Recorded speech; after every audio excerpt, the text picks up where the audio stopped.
Hello, my name is Carl. Carl the train conductor. Are you ready to learn all about trains? Well, I hope so, because trains are an important part of everyone's life, including yours and mine. In this video, my train buddies and I will be telling you all about trains. How they were invented, how they work, how fast they go, what the different kinds of trains do, train safety, and many other cool things about trains. So, get ready to learn all about trains. All aboard!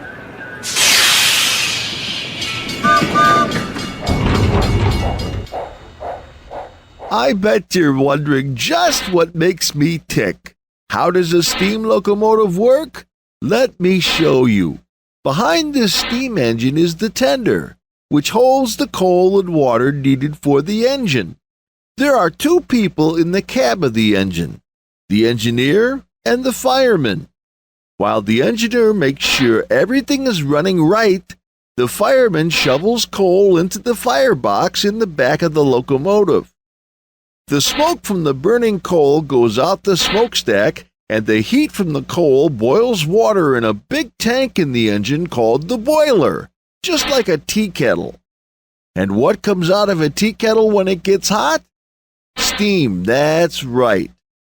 The steam builds up pressure just like air in a balloon. That pressure pushes a piston at the front of the engine, and that piston is connected to a number of rods. These rods are connected to the driving wheels. The steam pushes the piston pushes the rods push the driving wheels, and what do you know? The engine moves forward.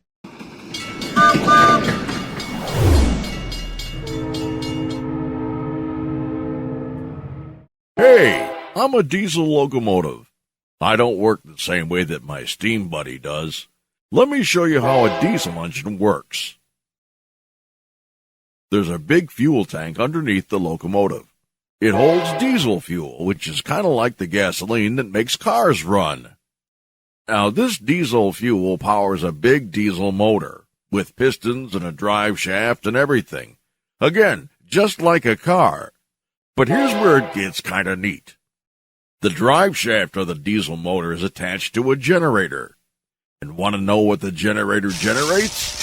It's electricity, the same kind of energy that lights up your lights and runs your computer and TVs and keeps the food cold in your refrigerator. So this electricity from the generator goes to a number of electric motors attached to the wheels of the diesel engine. At the same time, a fan at the top of the engine forces air down onto these motors to keep them cool. You don't want them to burn up, do you? These are called traction motors, and when the juice hits them, woo-hoo, the diesel locomotive moves forward. It's all kind of neat, isn't it?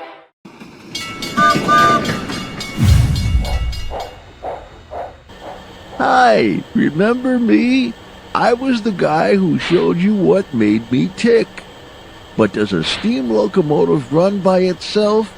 Of course not. Let me show you how I run.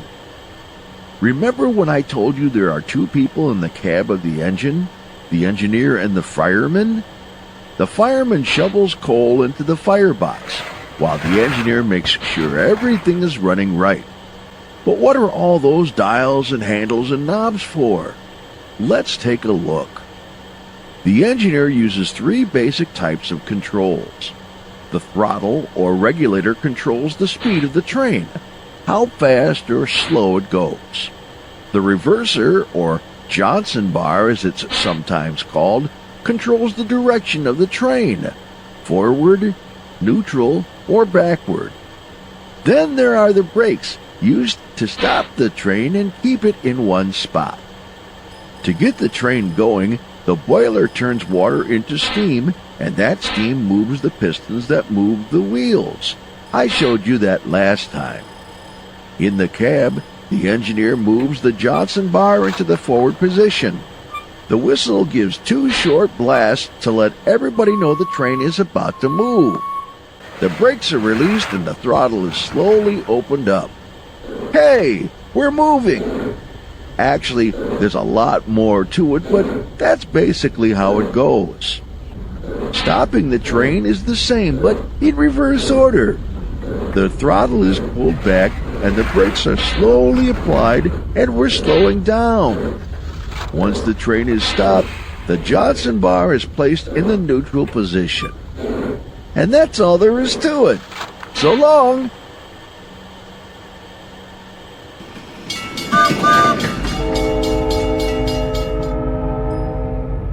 Hey, how've you been? I'm the diesel locomotive that runs in a different way than my steam buddy does. I already showed you how a diesel engine created electricity that feeds the motors that move the wheels, but here's how I'm controlled. The engineer is in the cab. Wow, look at all those dials and handles. Now, those dials show things like air pressure for the brakes, how much electricity is being made, and, most important, the speed. But there's really only three things the engineer needs to use to make the train move: the brakes, the reverser, and the throttle. The reverser, which controls forward and back, is moved to the forward position. Now, there are a couple of brakes, one for the whole train and one for me, the locomotive. They both are released. The engineer gives 2 short blasts on the horn to let everybody know the train's about to move. The throttle, which has 8 notches, is slowly moved forward. Wow, here we go! To stop the train, everything is reversed. The throttle is slowly lowered, the brakes are applied, both the train brake and the locomotive brake. Once the train comes to a stop, the reverser is placed in neutral. You want to back up? The reverser is put into reverse, the brakes are released, and the engineer gives 3 short blasts on the horn to let everybody know the train is backing up. Then, the throttle is slowly clicked into position. Either direction, this train is on its way.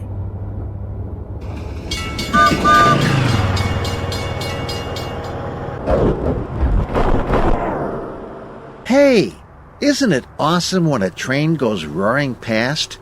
Wow, that train must be flying. Did you ever wonder just how fast that train is going? Wait. Before we talk about speed, maybe we should know what we're talking about. We usually measure speed in miles per hour, or mph. That's how far you can travel in 1 hour. The more miles per hour, the faster your speed. It's like this. When you're traveling in your bus to school, you might be going about 30 miles per hour. That means it would take you 1 hour to drive straight from Philadelphia, Pennsylvania to Trenton, New Jersey. When you're in the family car on the highway, you're going about 60 miles an hour. That means it would take you 1 hour to drive straight from Denver, Colorado to Colorado Springs, Colorado. So, now that we know what speed is, we can talk trains. Here, look at this. When the locomotive was first invented way back in the 1820s, a steam engine called the Tom Thumb carried passengers at a speed of about 12 miles per hour. By the 1850s, passenger trains were going almost 25 miles per hour. By 1900, trains moved at nearly 50 miles per hour. Today, it's important to make sure everyone on the train and around the tracks is safe. So trains have speed limits, just like cars on the streets and highways. In America, freight trains can't go any faster than 80 mph, and trains with passengers can't go any faster than 90 miles per hour. Usually, when you're waiting at a railroad crossing, the trains are going about 40 or 50 miles an hour. In other parts of the world, some trains run on special magnetic tracks called maglev. At times, they can travel at speeds as fast as 370 mph. Wow, that's crazy! Well, now you have some idea of just how fast the trains you see are going. Remember, be safe. When you see tracks, think trains. So long!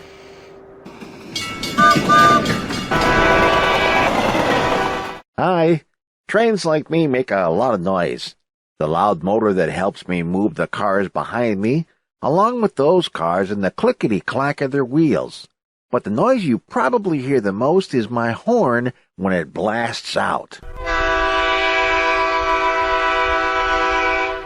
You know, years ago, before trains had radios in them, whistles and horns were the only real way the engineer and other people on the train could talk with other trains. Now, even though all trains have radios, they still use the horn to communicate with anyone near them. Did you know there was a code to all those horn blasts? What can they mean? The engineer uses short blasts and long blasts of the horn in combinations to mean different things. For example, one long blast means stop, the brakes are on.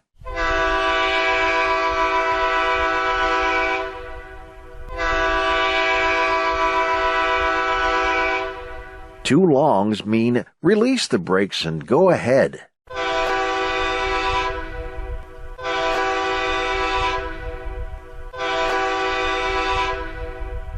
Three short blasts mean get ready, the train is backing up.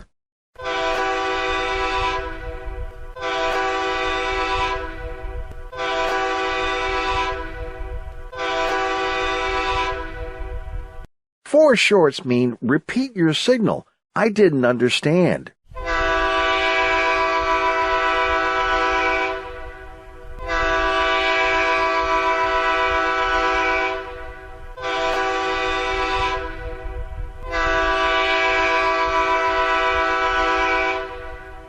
Here's one you probably hear all the time. Too long, a short, and a long means the train is approaching a signal crossing, like when the gates are down and you're sitting in the car waiting for the train to go by.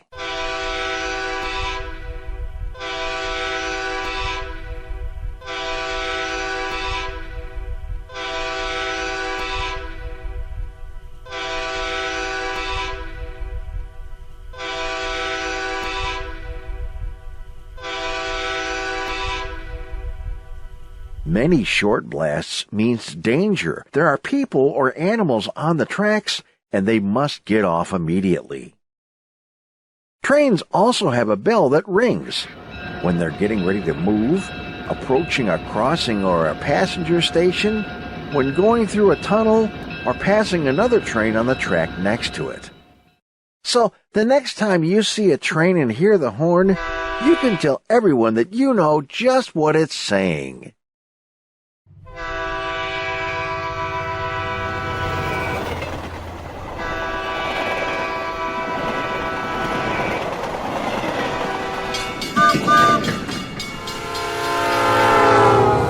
Hello!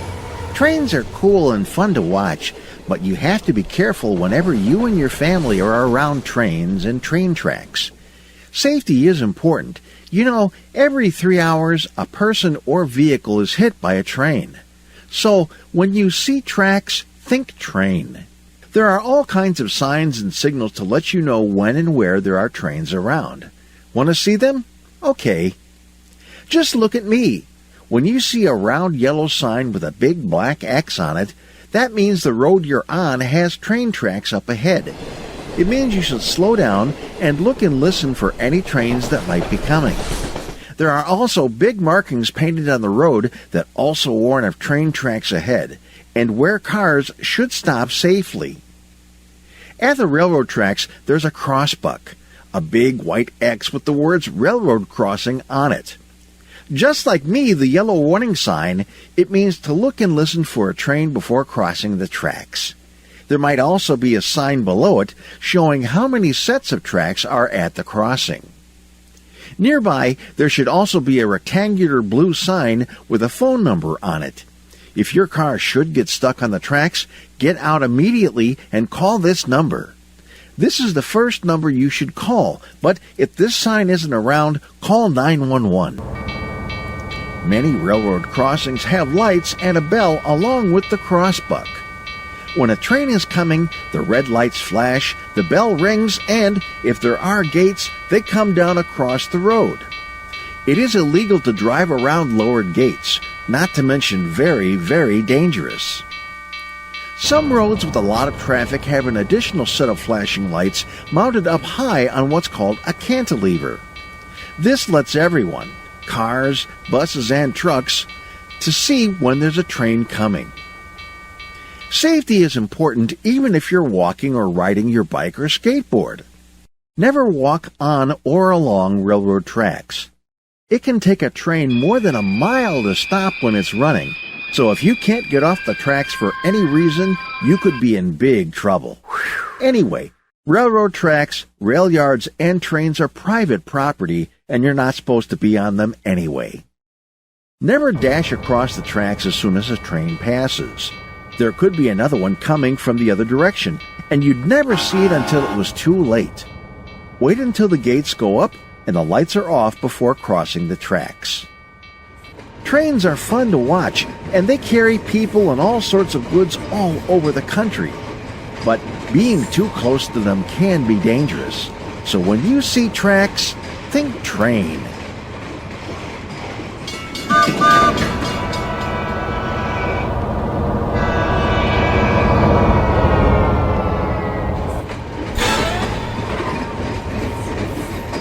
Hi, I figured you might also want to know what all those different cars are that you see a big engine pulling in a freight train.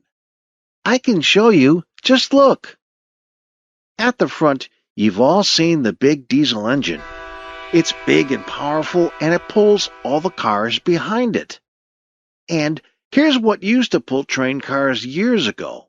It's a steam engine.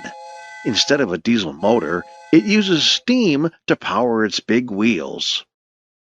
This is a hopper car. It can be covered or open. Covered hoppers can carry dry foods like sugar, rice, and flour. Open-top hoppers have lots of room to carry coal, gravel, and sand. When they unload a hopper car, doors open underneath to free up the stuff they've been carrying. This is a gondola car.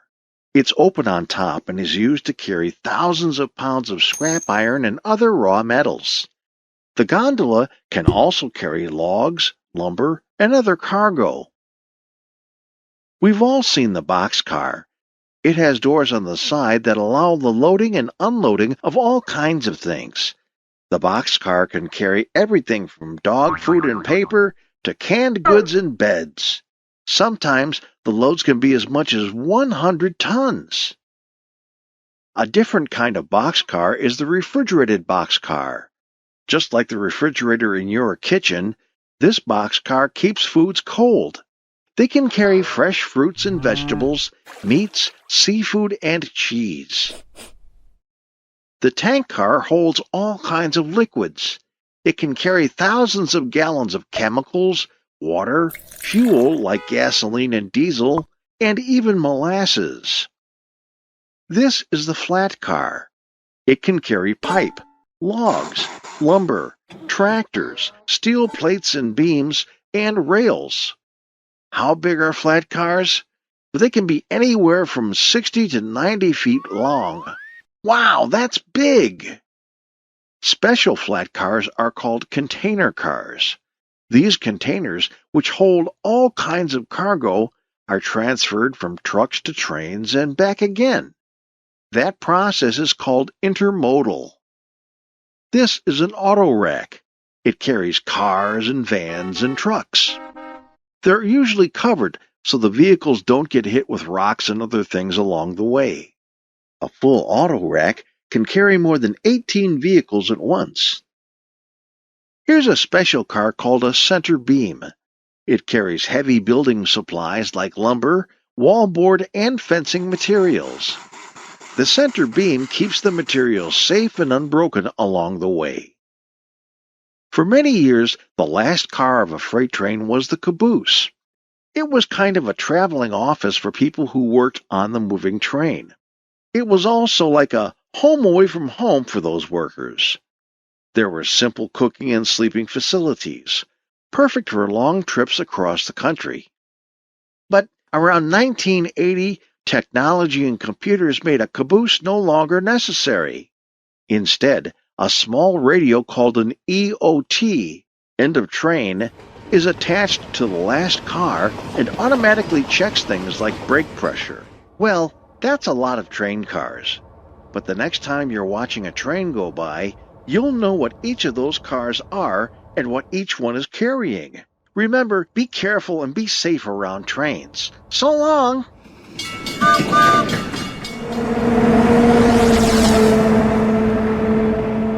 If you live in a big city, and even if you don't, you've probably seen trains like this. They're called rapid transit trains. When the tracks go underground, it's the subway. When the tracks are up over the streets, it's the elevated, or L train. In the late 1800s, America saw a couple of big changes. One, bigger business meant the growth of big cities like New York, Boston, and Chicago. Two, many of these urban areas became electrified. That meant more business, more people, and more traffic. The problem was how to move all these people quickly and efficiently. Horse-drawn streetcars were slow, smelly, and held a limited number of riders. Also, more and more gas-powered cars clogged the streets, making the problem of moving many people harder. One answer was to get off the streets and go under them. In 1894, Boston started the first subway system in America. New York soon followed. Tunnels were dug under the city streets with rails laid for electric-powered train cars. Around the same time, Chicago figured, why not go up as well? They built an elevated system called the L in the downtown area known as the Loop. The tracks were over the streets, allowing road traffic as well as rapid transit. Everybody knows a train runs on two tracks, but guess what? Rapid transit trains have a third rail. Why? That's where they get their power to run. These trains run on electricity, hundreds of volts that move through a contact shoe that drive electric motors attached to the wheels. And that third rail is dangerous. Stay away from it. Two or more cars make up a train. They move from station to station where passengers hop on or get off, going to and from school, work, shopping, and more. The riders have to be quick. The train stops, the doors open, and in less than a minute they close. The train heads off to its next stop. Today, many cities all over the world rely on mass transit systems to move people from one place to another quickly and safely. In America, cities like Washington, D.C., San Francisco, Detroit, and Salt Lake City, along with long-timers like New York, Boston, and Chicago, all proudly boast about their subway and elevated trains. Rapid transit, come on and get on board.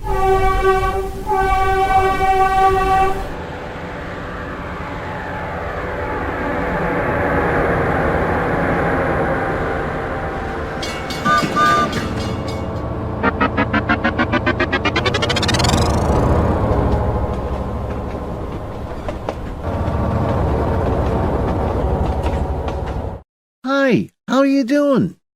You know, it doesn't matter whether you live in a small town out in the country, in the suburbs of a big city, or that big city itself. There's all kinds of train cars that carry people back and forth every day. Would you like to see them? Here.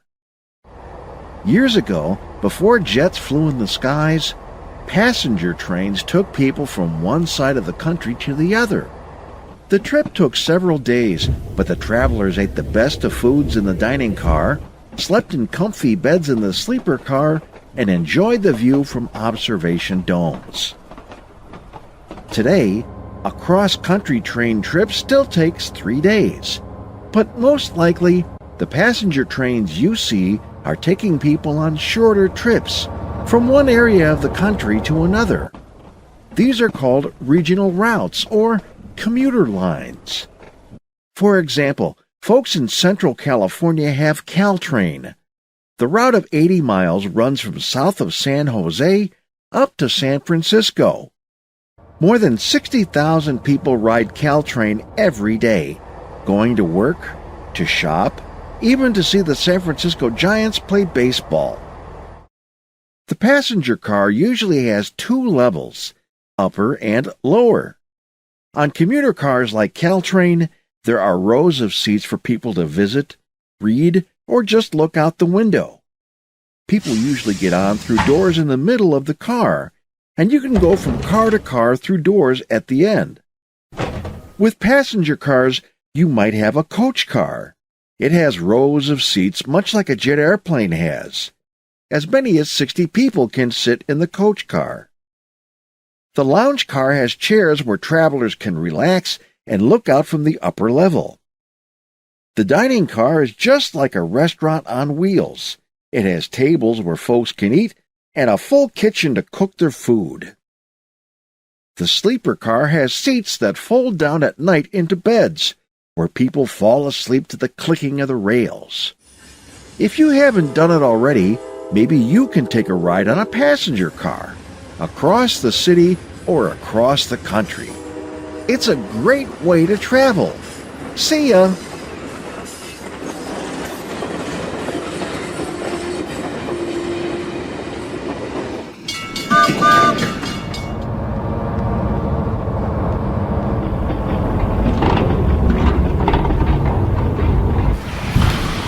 Hello there. Let's talk trains. We all know that trains run on tracks. Would you have any idea how many miles of tracks there are in America? Guess. 5,000 miles? No. 10,000 miles? No. 100,000 miles? No, but you're getting warmer. There's more than 200,000 miles of railroad tracks in the U.S. Wow, that's almost enough track to stretch from the Earth to the moon. Well, how do those tracks get there? Nobody woke up one morning and poof, the tracks were just there. Somebody had to build them. Here, let's take a look. Usually, a mound of gravel has to be laid first. That's called ballast. Then, wooden or concrete crossbars are put down. They're called ties in America, but they're called sleepers in Europe. Then, steel rails are laid down across the ties and fastened down. It's hard work and takes a lot of time. Back in the 1800s, teams of workers did everything by hand. They would drop the ties on the ballast, then drop the rails down and fasten them with spikes. These men were known as gandy dancers. In the late 1800s, a man named Robert Hurley designed a machine that laid ties first, then laid track. But even with a machine, as many as 25 or more workers were needed to get the job done. Today, machines still do the heavy work. A tractor pulls the first flat car, which lays down the ties at just the right spacing. Then, rails from a second car are fixed onto the ties. As many as 10 ties per minute are laid down, and these huge machines will lay down as much as 1 mile of track in a day. Pretty cool, huh? Machines just like these are used to fix and replace tracks too.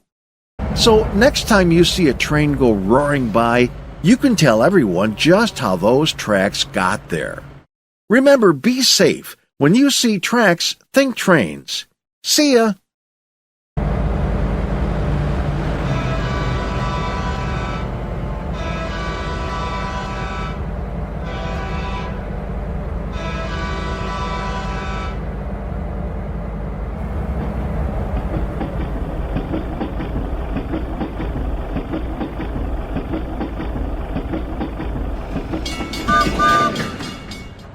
Hi, it's Carl, the train conductor.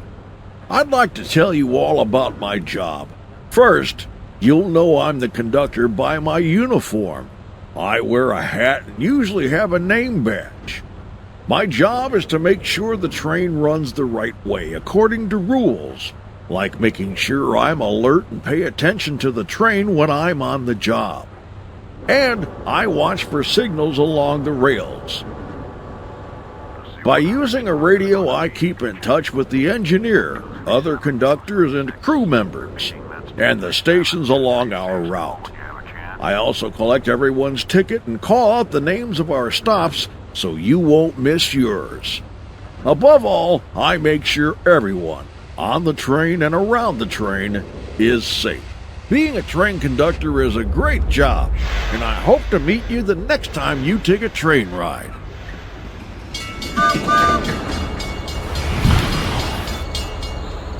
Hi, here we are, talking all about trains. You may hear people say, "Hey, keep it together." On trains, that's easy. To keep all the cars together, they use what's called a coupler. Let's take a closer look. A coupler is a mechanical device that connects two cars to each other. They're safe and sturdy. Wouldn't want a big boxcar to come loose somewhere along the tracks. When trains first crossed the country back in the 1800s, the first coupler was called the link and pin. A big iron link was held in place to the car on one end by a strong metal pin. The car would be nudged close to the next car, where the link slipped into a socket on the end. Another metal pin was placed into the socket, holding the link in place. But the link and pin was dangerous. Someone, usually the switchman, had to get between the cars to insert the pins in the sockets. You can just imagine all the accidents that happened in those days. In 1879, a man named Eli Janney invented what he called the knuckle coupler. Why knuckle? Because the device looked like the knuckle of the finger. Over time, a number of people worked to improve on Janney's invention, but it basically has stayed the same all these years. The knuckle coupler is safe. The switchman doesn't have to get in between the cars. A lever on the side of the car releases the coupler. How much does a coupler weigh? They're about 80 pounds. Wow, that's about as much as 4 big watermelons. And what do they cost? A modern-day coupler is between $300 and $400. So, now you know just how those long trains keep it together. With couplers. See ya!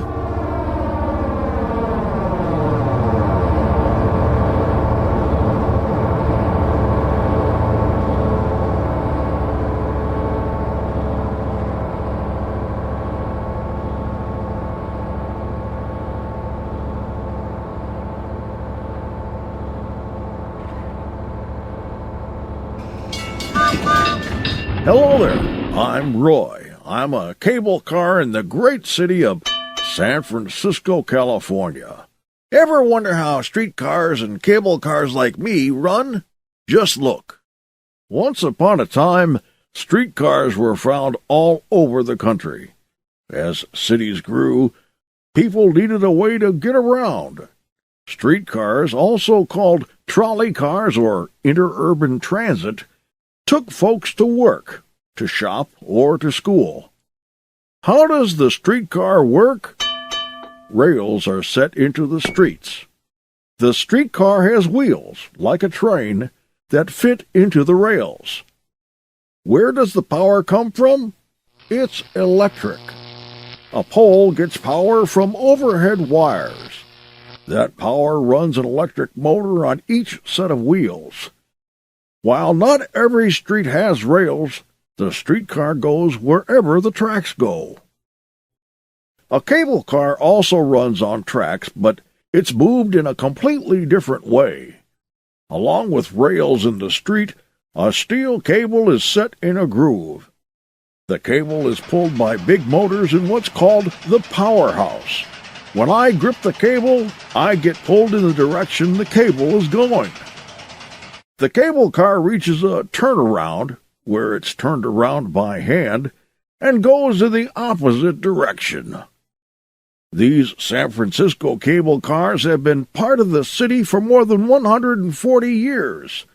In fact, cars just like me were made a National Historic Landmark in 1971, joining others like Hoover Dam, Pikes Peak, and the Empire State Building. While you might have to come out to California to ride me or the other cable cars, the streetcar is still around many parts of the country today. Cities like Boston, Cleveland, New Orleans, Philadelphia, Seattle, Atlanta, and many more have them. Streetcars and cable cars are a great way to travel around a town. See if you can find one and hop on.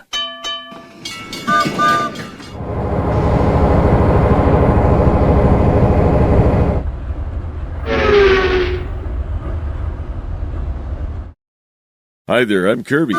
Kirby Caboose. I used to be part of every freight train that ran in America, but not anymore. I got replaced by a little red light. But hey, you can still find me on train layouts and toys all over the place. I'm right there on the end, but you know what they say, save the best for last.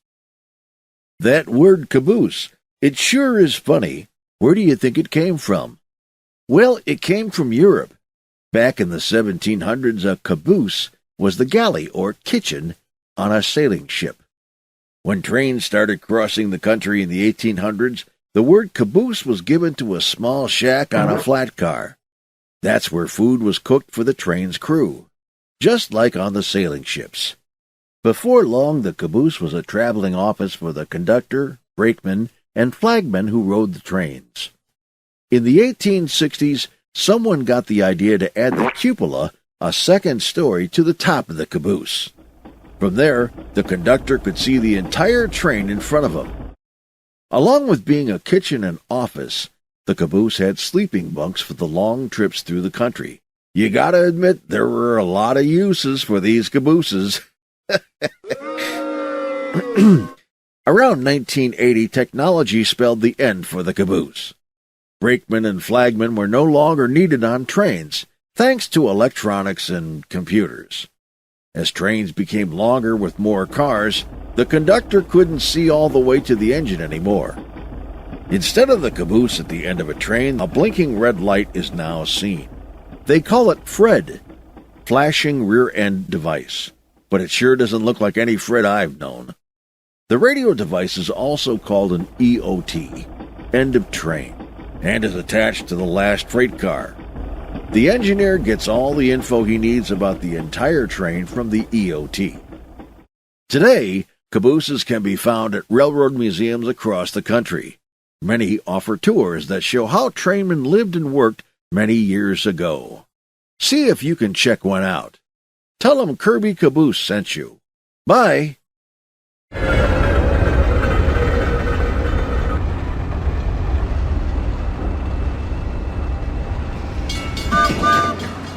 Hello, everybody. This is Carl the Conductor, thanking you for letting us help you learn all about trains. All aboard!